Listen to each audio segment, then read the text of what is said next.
검사 탄핵 청문회가 열렸는데 이화영 변론회가 열렸어요.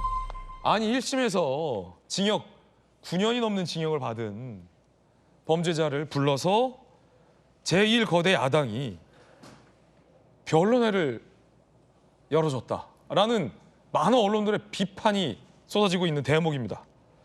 정청래 법사위원장이 언제 이렇게 나긋나긋한 적이 있었던가?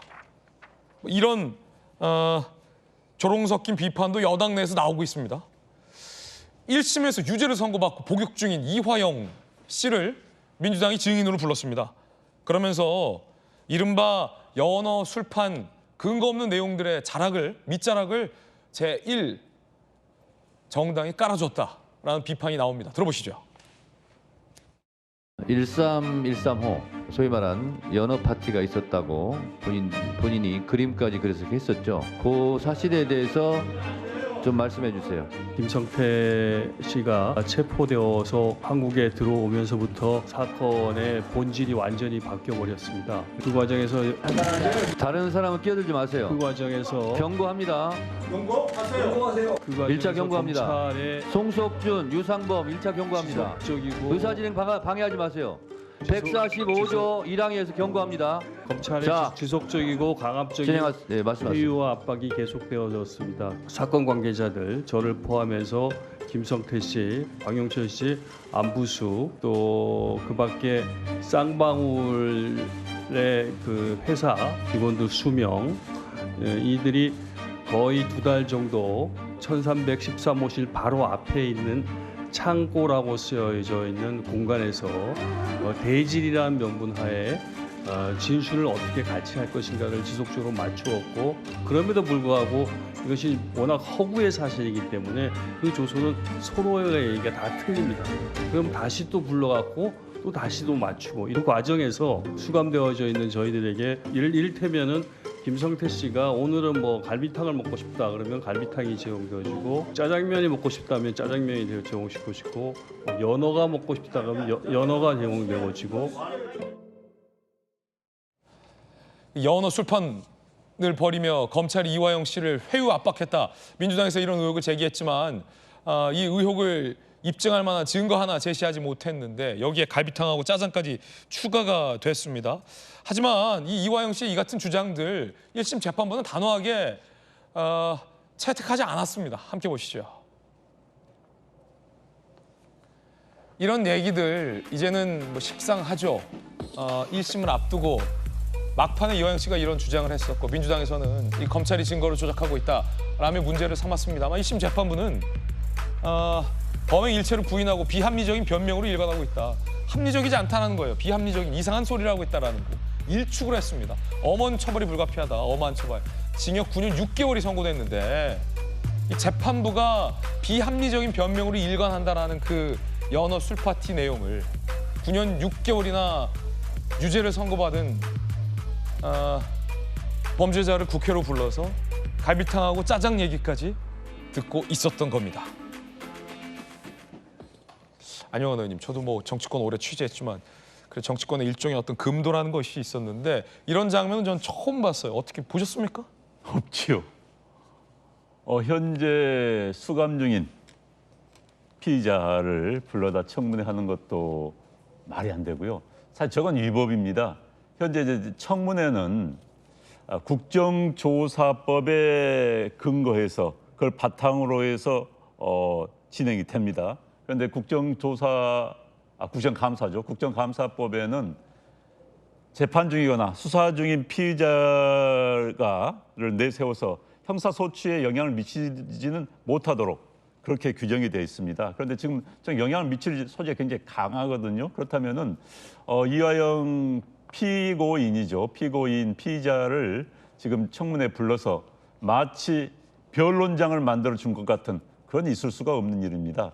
특히 현재 했던 이야기는 재판장에서 다 했던 이야기입니다. 네. 이화영 씨가 다 했던 이야기고 그 주장에 대해서 1심 재판부가 비합리적인 변명이라고 이미 결론을 내렸습니다. 물론 2심, 3심 뭐 가봐야 되겠지만요. 현재 대한민국 사법부에서 1심에서는 비합리적인 거짓말이다라고 이야기하고 있는 것을 다시 한번 되풀이하도록 지금 만들어 준 겁니다. 있을 수가 없는 일이고요. 전 자꾸 우리 국회 현재 이 정치 상황을 보면서 정치의 실종입니다. 정치는요, 기본적으로 두 가지의 전제가 있어야 되는 겁니다. 하나는 상대방에 대한 관용과 이해, 두 번째는 제도적인 절제입니다.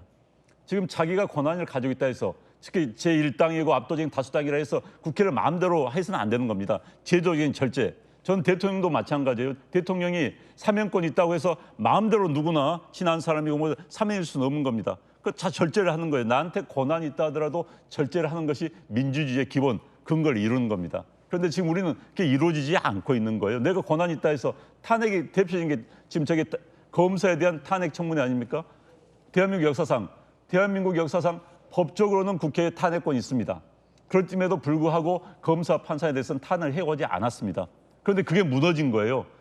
제도적인 자제를 절제를 못하고 있는 겁니다. 이러면 이제 민주주의가 무너지는 겁니다. 저는 이 상황을 보면서 대한민국의 민주주의, 대의민주주의가 서서히 몰락하고 있고 무너지고 있구나. 전 그런 걸 느끼기 때문에 너무 안타까워요. 지금 특히 정청래 위원장의 진행은 그야말로 절제가 없는 겁니다. 그동안 위원장의 진행은 위원장의 권한이 있습니다. 퇴장시킬 권한도 있어요. 그러나 그럼에도 불구하고 관행과 상식에 따라 진행을 해오는 겁니다. 그런데 지금 정청래 위원장은 관행과 상식을 다 무시하는 거예요. 내는 법대로 하겠다. 뭐가 문제냐. 법대로 하겠다면 대통령이 마음대로 할 수 있고 뭐든지 마음대로 할 수 있습니다. 그걸 막는 것이 우리의 규범이고 절제이고 상식인 겁니다. 그리고 그게 관행인 겁니다. 그렇기 때문에 지금 너무 안타깝고 저런 청문회가 이루어진 것 자체가 좀 너무나 비상식적이라고 말씀드릴 수밖에 없습니다. 네, 어제 저 청문회 자리가 이른바 이화영 씨의 뭐 연어 술판과 갈비탕 짜장면과 같은 이야기에 밑자락을 깔아준 것뿐 아니라 9년 6개월이나 유죄를 선고받은 이화영 씨에 대해서 온갖 고통을 받고 있다, 힘내라 등등 민주당 야당 인사들의 이 이화영 변론장이 됐다라는 부분도 비판의 대목입니다. 들어보시죠.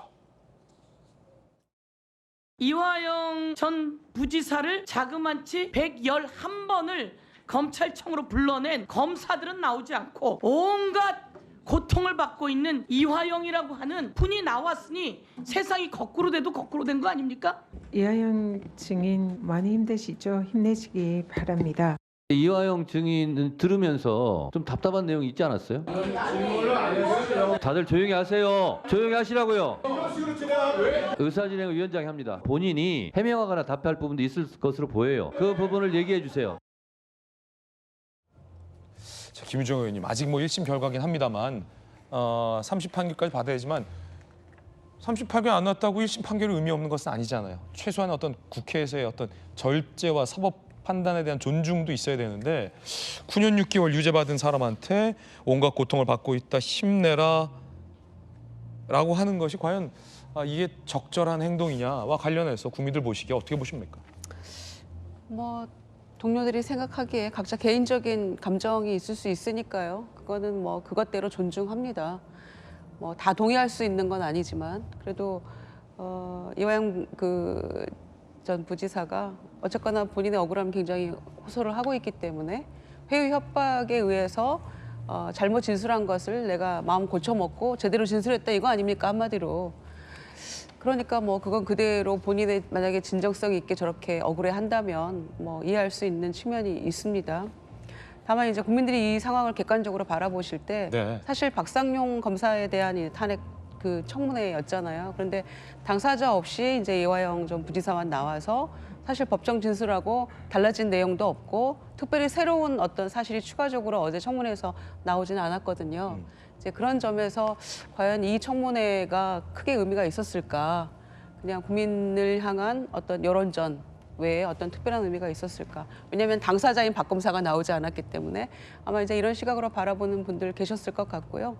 그리고 지금 이제 본인이 뭐 검사 우리 그때 여기서 다 얘기했었잖아요. 근데 계속해서 말 바꾸기가 있었고 회유 당했다고 하는 장소, 술도 본인이 마셨고 소주라고 얘기했다가 입에 또 뭐 입만 댔다라고 하는 그런 이야기들. 그러니까 본인이 회유 협박을 당했다라고 주장을 하면 그것에 대한 진술의 일관성이 있어야 조금 국민들이 보시기에도 이게 신빙성 있는 진술이 됐을 텐데 좀 계속 말이 바뀌었던 측면이 있어서 이걸 100% 신뢰할 수 있는 것인가. 그런데 이제 본인은 계속 주장을 그렇게 했단 말이죠. 장소에 대한 것들도 계속 바뀌었고. 그런데 1심 선고는 그 모든 상황을 다 감안해서 9년 6개월이 나온 거거든요. 그러니까 어찌됐거나 재판부는 존중을 해야죠. 그런데 어제 추가적으로 뭔가 다른 얘기는 나오지는 않아서 뭐 그 김성태 씨의 어떤 뭐 한 가지 뭔가를 가지고 있다 뭐 이런 얘기가 있었습니다만 그게 이제 뭔지 정확하게는 모르겠습니다만 그런데 추가로 본인 진술과 관련해서는 없었기 때문에 크게 성과는 없었던 것 같아요. 다만 억울함을 다시 한번 호소할 수 있는 기회의 장이 마련됐다 그런 정도인데 그거를 정청래 위원장의 어떤 회의 진행 이런 방식도 뭐 환호하고 지지하는 분도 있습니다. 그러나 100% 국민이 동의하는 그런 방식이었을까도 다시 한번 생각해 봐야 될 것 같고 이 탄핵 청문회를 통해서 과연 우리가 얻은 것은 무엇인지도 궁극적으로 한번 돌아보는 기회도 저는 가졌으면 좋겠습니다. 네, 결국 어제 저 자리를 통해서 이화영 전 부지사가 뭘 먹었는지 메뉴만 나온 것 아니냐라는 조롱도 나옵니다. 정청래 법사위원장의 진행 방식도 논란입니다. 함께 보시죠. 박상용 검사는 제가 여러 차례 그런 자리를 주선해 주었다고 주장을 하고 있으나 저는 단 한 차례도 이재명 당시 지사에게 전화를 해서 김성태 씨와 전화를 바꿔준 적도 없고 만남을 주선한 적도 없습니다.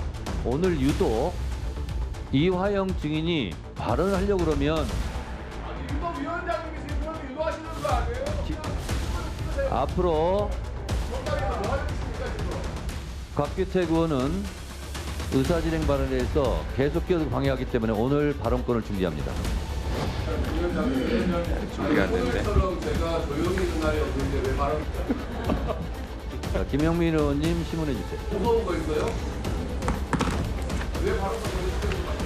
지금처럼 그렇게 하니까 발언권이 중지되는 거예요. 자, 아까 못 들었어요. 다시 속기록 보세요. 설명할 필요조차 없어요.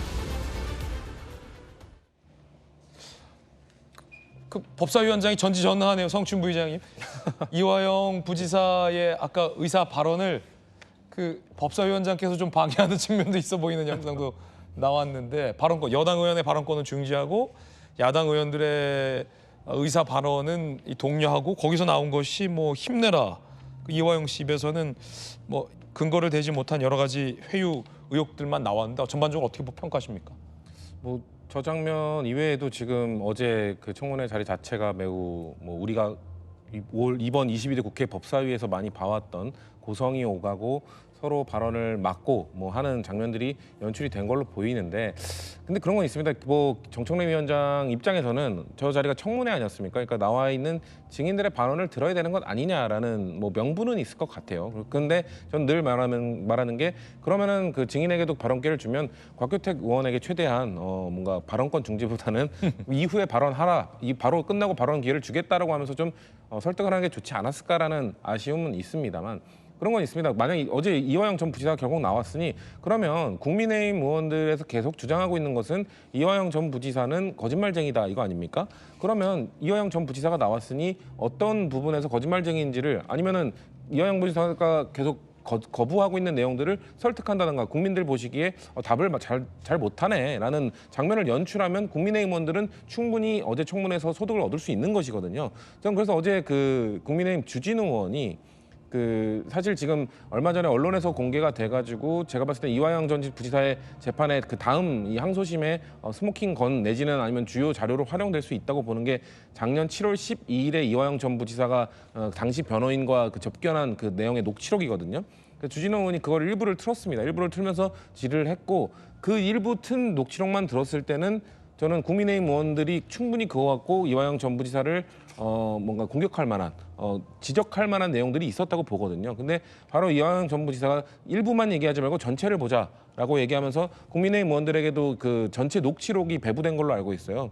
근데 그렇기 때문에 그 이후에 뭔가 국민의힘 의원들이나 그런 분들이 그 관련된 질의를 하지 않아서 저도 전체 녹취록에 어떤 내용이 있는지는 저는 알고 있지 못하나 그 내용이 양측에서 주장하기에 때로는 이게 이화영 전 부지사나 이재명 대표에게까지도 피해가 될 수 있는 내용일 수도 있고 오히려 아니면 이화영 전 부지사의 주장에 힘을 실어주는 내용일 수도 있습니다. 이거에 대해서 저도 궁금한데 국민들 앞에 좀 명명백백히 밝혀야 되지 않겠습니까? 그럼 저는 어제 청문회에서 주진우 의원뿐만 아니라 다른 국민의힘 의원님들도 그거에 대해서 좀 질의를 하면서 밝혀주면서 민주당 의원들만 그렇게 할 게 아니라 같이 그 내용에 대해서 국민들이 궁금해할 만한 왜냐하면 그게 1심 때 재판 때는 제출되지 않았다가 이번 항소심에 제출된 증거 자료로 알고 있기 때문에 그거에 대해서 좀 밝혀주는 게 국민들에게 좀 좋은 모습이 아니었을까. 근데 연출된 모습은 서로 고성과 좀 뭐 서로 의사진행 방해 이런 모습만 보여진 것 같아서 좀 아쉽다는 말씀드립니다. 이화영 전 부지사는 검찰의 검찰의 압박으로 허위 진술을 했다라고 주장을 하고 있습니다. 그 과정에서 뭐 갈비탕 연어 등이 동원됐다라는 주장인데 근거는 제시하지 못했어요.